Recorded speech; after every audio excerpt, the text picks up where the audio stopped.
30 million records sold, 13 top 40 hits, 5 consecutive gold albums, a feat matched by only the biggest names in music history. Arenas packed from Los Angeles to London. They became the soundtrack to a generation's most intimate moments, their melodies floating through car radios, bedroom speakers, and wedding receptions across the world. Bread wasn't just successful, they were unstoppable.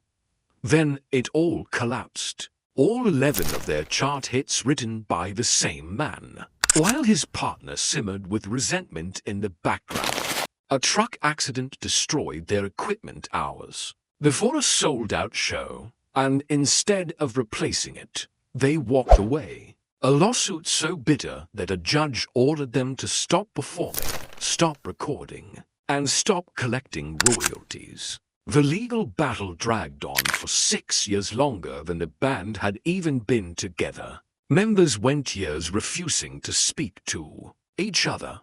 Critics called their 1977 comeback album uninspired.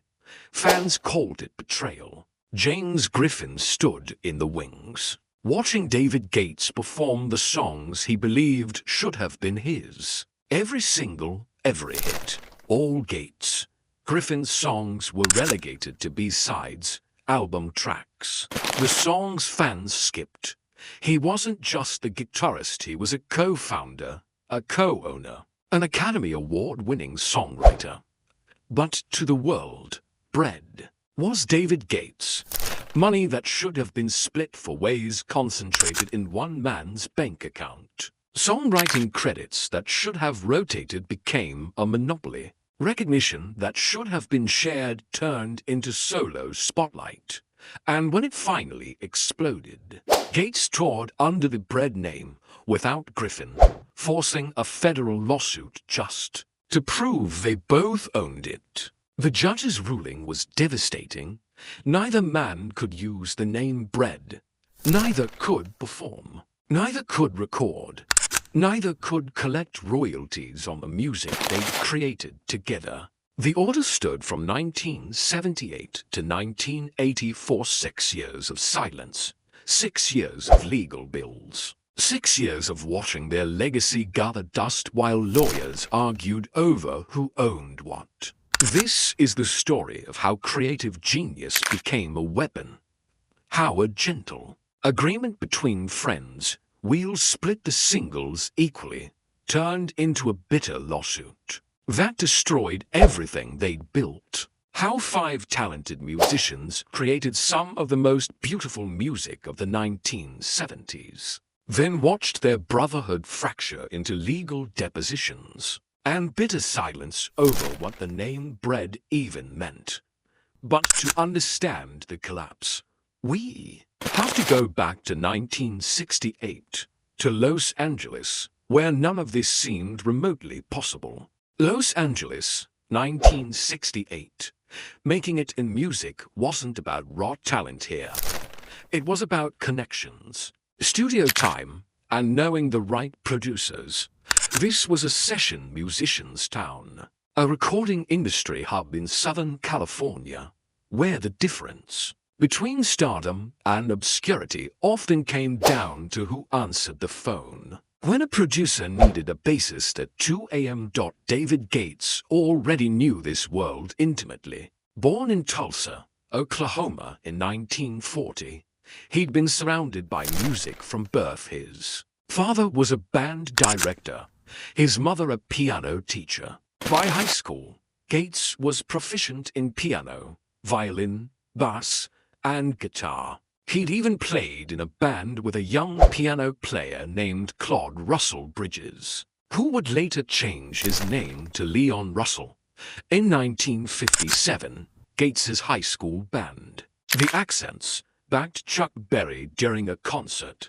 But Gates wasn't chasing stardom for himself. He was a studio guy, a producer, an arranger. He'd worked on sessions, produced albums, learned the business from the inside. In 1967, he produced and arranged the debut album for a band called The Pleasure Fair. Working with a guitarist named Rob Royer, James Griffin came from a different world entirely. Born in Cincinnati in 1943, raised in Memphis, Tennessee, Griffin grew up in a neighborhood where Dorsey and Johnny Burnett were role models. His parents started him on accordion lessons, but Griffin had his eyes on something bigger. When the Burnett brothers moved to Los Angeles to chase their music careers, Griffin followed and secured a recording contract with Reprise Records. His 1963 album Summer Holiday went nowhere. He had small roles into forgettable films. By 1968, he was still searching for the break that would make him more than just another wannabe in a city full of them. The connection happened through Rob Royer. Griffin needed a producer. Royer knew Gates. In 1968, Griffin hired Gates to work on a new album. But something happened in those sessions. Instead of producer and client, they became collaborators. Instead of a solo album, they started thinking about a band. They added Royer on guitar and bass, signed with Elektra Records in January 1969, and needed a name. The story Gates later told was almost too simple. A bread truck came along right at the time. We were trying to think of a name. We had been saying, how about bush, telephone pole, bread truck, bread. It began with a B. Like the Beatles and the Bee Gees, bread also had a kind of universal appeal. It could be taken a number of ways. For the entire first year, people called them the Breads. Their debut album, simply titled Bread, dropped in September 1969. The songwriting split evenly between Gates and the Griffin Royer team. Session drummers Jim Gordon and Ron Edgar filled out the sound. The album peaked at number 127 on the Billboard 200. Their first single, Dismal Day, released in June 1969, didn't chart at all. It wasn't a disaster. It was just nothing. But even then, the seeds of destruction were already there. Gates and Griffin had made an informal agreement. They would alternate singles. One Gates song, one Griffin song, back and forth. It seemed fair. It seemed simple. And when you're a band that hasn't had a hit yet, it's easy to make promises about success you haven't earned. They just didn't know what would happen when those promises collided with actual success. Summer 1969 brought the change they needed. Mike Botts joined as their permanent drummer, giving them a stable lineup for the first time. They went back into the studio to record their second album. On the Waters, a title pulled from Ecclesiastes 11:1, Cast thy bread upon the waters, for thou shalt find it after many days. The album hit shelves in 1970, and everything changed. Make It With You was everything the debut album wasn't. Gentle, dreamy, impossibly romantic. Gates's voice floated over soft guitar and piano, creating something that felt intimate even when it played from arena speakers. The melody was simple but unforgettable. The lyrics were universal enough that every listener could project their own romance onto them. It hit number 1 on the Billboard Hot 100, number 1 on Adult Contemporary, their first gold album, their first massive hit, and it was a David Gates song. Elektra Records had made a choice. Maybe they didn't realize what it would mean. Maybe they thought one hit didn't matter. But when they chose Gates's song for the A-side and relegated Griffin's work to the B-side, they weren't just picking a single. They were setting a pattern for their next single. Bread released a re-recorded version of It Don't Matter to Me, another Gates song from their first album. It reached number 10. Then came their third album, Manna, in March 1971. The album hit number 21 and spawned to more hits. Let Your Love Go peaked at number 28, and If soared to number 4. All Gates songs. The songwriting credits on the album still split evenly between Gates and Griffin Royer. They were writing together, creating together, touring together. But when it came to what the world heard on the radio, when it came to what drove sales and packed concert halls, it was David Gates's voice singing David Gates's songs. Griffin played Salieri to Gates's Mozart. He was talented enough to win an Academy Award in 1970 for co-writing For All We Know, featured in the film Lovers and Other Strangers, later covered by the Carpenters. He had one of the best voices in popular music. But commercial success doesn't care about fairness. Radio stations play what audiences want. And audiences wanted David Gates. In summer 1971, Rob Royer left the group after conflicts with other band members. He was replaced by Larry Knechtel, a legendary Los Angeles session keyboardist who played piano on the Beach Boys' Pet Sounds and harpsichord on Simon and Garfunkel's Bridge Over Troubled Water. Royer continued to write songs with Griffin from outside the band. The hits kept coming. Baby I'ma Want You hit number 3 in 1972. Everything I Own reached number 5. Diary peaked at number 15. The Guitar Man hit number 11. Sweet Surrender reached number 15. Aubrey landed at number 15. All written by Gates. All sung by Gates. All carrying the name Bread. By 1972, Bread had become one of the defining sounds of soft rock. Their albums went gold like Clockwork Manor in 1971, Baby I'ma Want You in 1972, Guitar Man in 1972, 7 consecutive gold albums when you included their best of compilations. Over 30 million records sold worldwide. They filled arenas. They dominated adult contemporary radio. Their music became the soundtrack to first dances, long drives, quiet Sunday mornings. Everything I Own carried a secret that most listeners never knew. It wasn't a love song. Gates wrote it about his father, who had passed away. The lyrics, "You sheltered me from harm, kept me warm, were about a parent's love, about loss, about grief. But the melody was so achingly beautiful that couples made it their song anyway. It was later covered by Ken Booth, whose reggae version hit number 1 in the UK in 1974. Boy George took it to number 1 again in 1987. Even Sinatra covered it during a 1970 for performance at Madison Square Garden. The commercial dominance was staggering. Their albums didn't just go gold, they stayed on the charts for months, sometimes years. The best of Bread would eventually spend over 100 weeks on the Billboard 200. Radio stations couldn't get enough. Program directors knew that when they played a Bread single, listeners stayed tuned. The soft rock format was exploding, and Bread was at the center of it all, alongside the Carpenters, America, and Seals and Crofts. What fans didn't see was the dynamic in the studio. Gates would arrive with a complete song melody, lyrics, arrangement.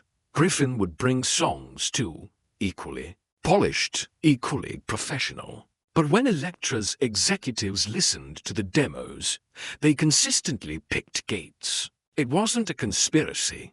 It wasn't personal. It was business. Gates's songs tested better with focus groups. They had that indefinable quality that program directors called sticky, the ability to lodge in a listener's memory after just one play. From 1970 to 1973, Bread charted 11 singles on the Billboard Hot 100. All 11 written and sung by David Gates. Think about that for a moment. 11 hits. Not one Griffin song made it as an aside single. Not one Griffin's songs appeared on albums. They appeared as B-sides. Some of them were brilliant. Truckin', co-written with Royer, had a distinctive country rock flavor that showed Bread's range beyond soft ballads. But brilliant album tracks don't sell concert tickets the way #1 singles do. They don't get you recognized when you walk into a restaurant. They don't make you the face of the band. To the outside world, Bread looked like a fairy tale. Sold-out tours, radio saturation, awards, and accolades. But inside the band, something was rotting. That informal agreement they promised to alternate singles hadn't just been broken. It had been obliterated. And every time Gates stepped to the microphone to perform another hit that Griffin had believed should have been his turn, the resentment grew a little deeper. By 1973, the cracks were showing. Fatigue from constant recording and touring.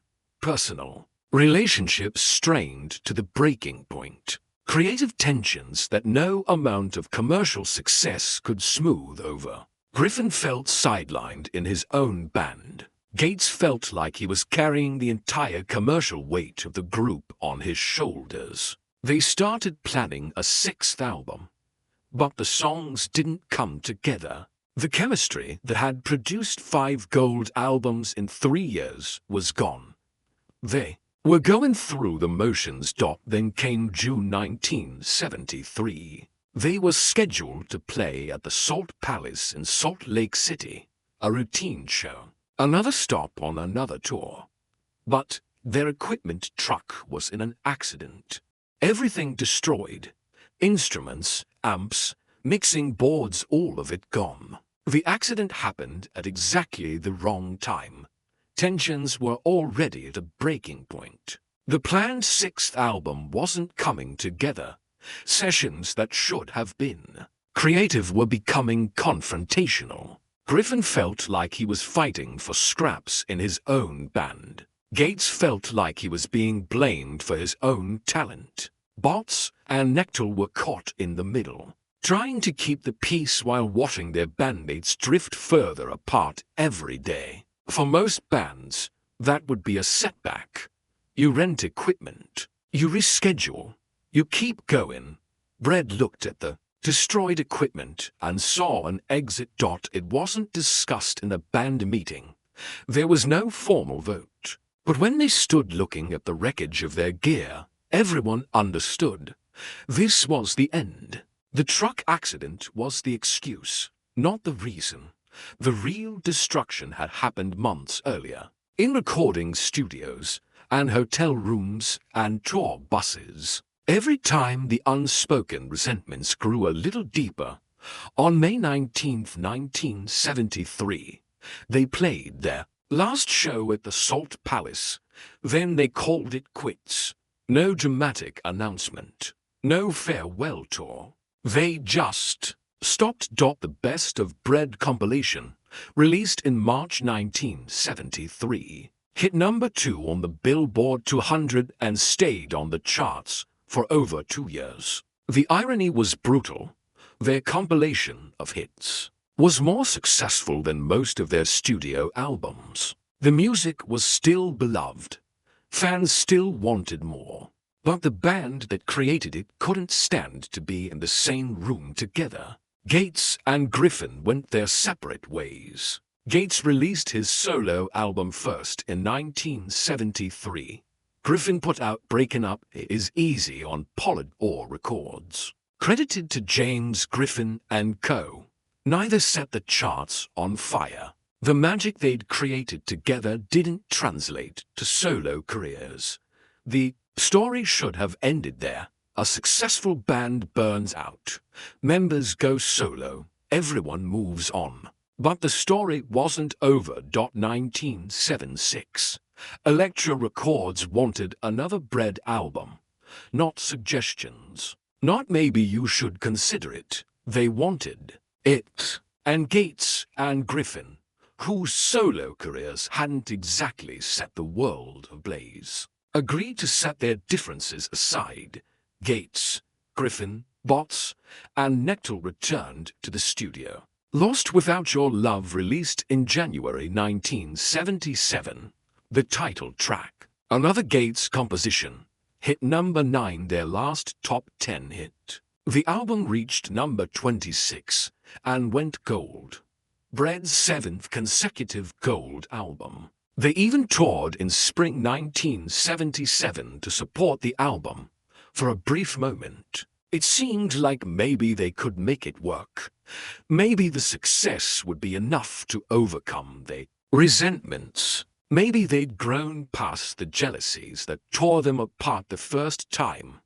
They hadn't. After a short break, they planned the tour's third leg that summer. But when Gates sent out the invitations, Griffin's name wasn't on the list.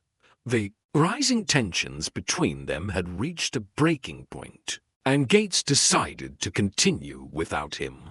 Gates assembled a new version of the band and toured under the name David Gates and Bread. They even appeared on an episode of the Hardy Boys Mysteries in November 1978. That's when Griffin filed the lawsuit. Gates and Griffin were co-owners of the Bread trademark. They built it together.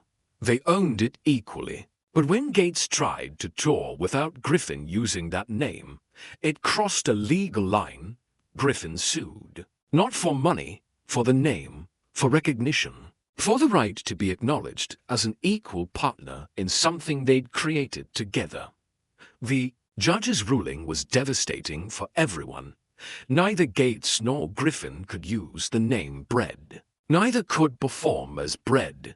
Neither could record as Bread. Neither could collect royalties on Bread's catalog until the case was resolved.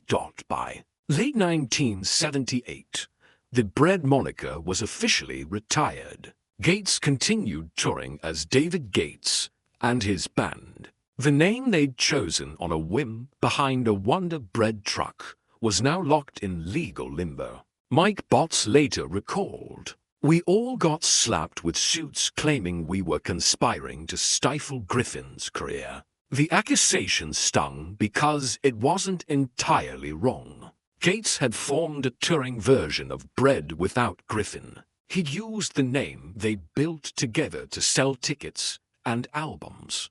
Legally, it was problematic. Morally, it was complicated. Gates argued that he'd written all the hits, that he was the voice people associated with Bread, that he had earned the right to continue. Griffin argued that Bread was a partnership, that the name belonged to both of them equally, that commercial success didn't erase legal ownership. Both men were right. Both men were wrong. That's what made it so impossible to resolve. The litigation dragged on for 6 years. From 1978 to 1984, lawyers argued over trademark rights, royalty splits, and who had the right to claim ownership of a band that no longer existed. Legal bills piled up, resentments calcified into permanent grudges. The music that had brought joy to millions became evidence in depositions. The frozen royalties were particularly cruel. Bread's catalog continued to sell. Radio stations continued to play their hits. But neither Gates nor Griffin could collect the money they were owed because of the legal injunction. Every time Make It With You played on the radio, every time someone bought a Bread album, the money went into an escrow account controlled by lawyers and accountants, waiting for a resolution that seemed to recede further into the distance. With every court filing, the lawsuit wasn't settled until 1984. By then, Bread had been broken up longer than they'd been together. David Gates found some success on his own. In 1978, he wrote the title song for the film adaptation of Neil Simon's The Goodbye Girl. which hit number 15 that spring. Took the last train, reached number 30 in the fall. But by the 1980s, his chart success had faded. He fulfilled a lifelong dream and bought an 800-acre ranch in Northern California. He disappeared into a quieter life, taking care of cows, riding horses, running farm equipment. He built a 24-track studio on the property and kept writing songs. But he was done chasing stardom. "I'm taking care of cows, riding horses, and running farm equipment," Gates said in an interview. A satellite dish kept him connected to MTV and VH1, but he stayed far from the spotlight. James Griffin moved to Nashville. He formed new groups Black Tie with former Eagles bassist Randy Meisner, later the country group the Remingtons. He kept writing, kept performing. In 1987, he even tried to coax Gates into a reunion tour. Gates declined. "He's comfortable up there playing cowboy," Griffin said. "He doesn't want to go out and be, as he puts it, a museum piece." Griffin would have been willing to work with the other members, but the feeling wasn't mutual. Larry Knechtel wouldn't even speak to him. Mike Botts said, "We couldn't forgive and forget that easily." In the mid-1990s, something shifted. Time has a way of softening even the deepest wounds. Griffin and Gates put aside their past differences for a Bread reunion tour in 1996-1997 with Botts and Knechtel. It wasn't about reclaiming their peak. It was about acknowledging what they'd created together, even if they'd destroyed it in the process. Then 2005 arrived like a cruel punctuation mark. James Griffin died of cancer on January 11, 2005, at his home in Franklin, Tennessee. He was 61 years old. Less than a year later, on December 9th, 2005, just one day after his 61st birthday, Mike Botts died of colon cancer. To founding members, to deaths. One devastating year. Larry Knechtel followed in August 2009, dying of a heart attack. As of 2026, only 2 members of Bread remain. David Gates, now retired, lives privately. Rob Royer, who left the band in 1971, lives in the Virgin Islands and works as a screenwriter and songwriter. The music survived. The band didn't. Bread was inducted into the Vocal Group Hall of Fame. Their albums still sell. Make It With You still plays on classic rock stations. Couples still choose If and Everything I Own for their weddings. The music remains timeless, distinctly associated with the early 1970s soft rock era, but still sounding fresh when it appears on radios around the world. But the legacy is complicated, because Bread's story isn't just about beautiful melodies and chart success. It's about what happens when talent meets ego, when informal agreements collide with commercial reality, when a record label picks favorites and doesn't consider the long-term consequences. Elektra Records invariably selected Gates's songs for the asides. They weren't being malicious. They were following the numbers. Gates's songs charted higher. They sold more albums. They drove more radio play. From a business perspective, it made perfect sense. But from a human perspective, it was devastating. Griffin wasn't some session musician brought in to fill a slot. He was a co-founder, a co-owner, an Academy Award-winning songwriter with one of the best voices in popular music. And he watched show after show as David Gates became Bread in the public consciousness while Griffin faded into the background. The tragic irony is that the very thing That made them successful. Gates's extraordinary gift for crafting hit singles became the weapon that destroyed them. If Gates had been slightly less talented, if his songs had charted at number 15 instead of number 1, maybe the singles could have rotated. Maybe Griffin would have gotten his turn. Maybe the informal agreement would have held. But you can't build a successful band on maybe. Gates later reflected, sometimes it's better to be grateful and stay the heck out of the limelight when your best work is behind you. He was right, but it's a wisdom that comes too late to save what was already broken. What is the real story of Bread? Is it the story told by the Billboard chart's 11 consecutive hits, over 30 million records sold, a string of gold albums that defined soft rock in the early 1970s? Or is it the story told by the lawsuit of talented men who couldn't share success, a 6-year legal battle that outlasted the band itself, bitter resentments that prevented former bandmates from even speaking to each other? Maybe it's both. Bread created some of the most beautiful, enduring music of their era, songs that have survived decades, covered by everyone from Frank Sinatra to Boy George. Melodies that still soundtrack weddings, first dances, quiet moments of reflection. But they also created a cautionary tale about ego, recognition, and the price of informal agreements. About what happens when you promise to share equally, but success distributes itself unequally. About how fast commercial triumph can curl into personal bitterness. The music survived. The band didn't.